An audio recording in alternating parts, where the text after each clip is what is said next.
Bonjour à tous et bienvenue pour un nouveau numéro de Saviez-vous.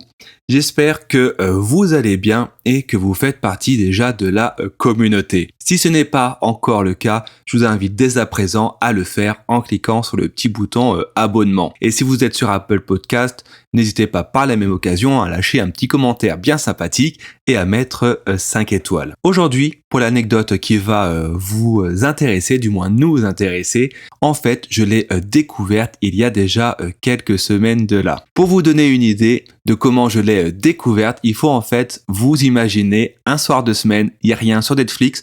Vous savez, le moment où vous allumez votre service de streaming préféré, vous scrollez à droite, à gauche, en haut, en bas, et au final, vous tombez sur rien qui ne vous plaît. À la télé, il n'y avait pas grand chose, enfin du moins pas d'émission qui me plaisait spécialement.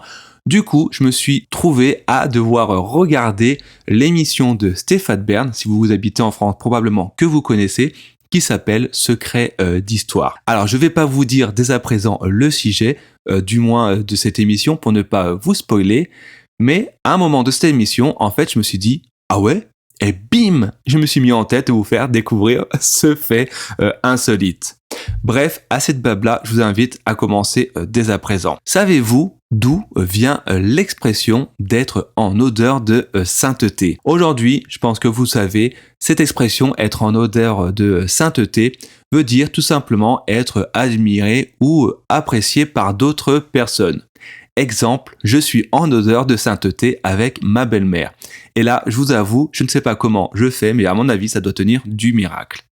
Mais évidemment, la signification que nous avons aujourd'hui n'était pas celle qu'on utilisait initialement. En effet, le fait d'être en odeur de sainteté désignait à l'origine l'odeur agréable qu'auraient les dépouilles des saints ou bienheureux à leur décès. Ainsi, cette odeur agréable serait la preuve de leur vie pieuse et le fait qu'ils moururent en état de grâce. Par exemple, concernant Sainte Catherine de Ricci, pas loin de 30 religieuses de son monastère relatèrent sous serment la présence d'une odeur étrange et céleste qui se rapprochait en fait d'une effluve de violette. De plus, cette émanation olfactive fut perceptible et du coup également constatée pendant près d'une année autour de sa tombe alors que le corps de Sainte Catherine de Ricci était scellé dans un cercueil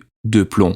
Et oui, incroyable mais vrai. Je ne sais pas vous, mais que l'on soit croyant ou pas, les écrits, pour certains récents, comme celui qui fait suite au décès de Natuzza Evollo, relate également ce même phénomène. Pour mon cas, je ne sais pas ce que je sentirais à mon décès, mais si je peux choisir, personnellement, je mets une option sur une fragrance de lessive, s'il vous plaît. Une nouvelle fois, on arrive à la fin de cet épisode. J'espère que ça vous a plu. N'hésitez pas à vous abonner si ce n'est pas encore fait. Mettez un petit like si vous m'écoutez par exemple sur YouTube et parlez du podcast à vos amis. D'ici le prochain épisode, je vous souhaite une bonne journée, portez-vous bien et je vous dis à très bientôt.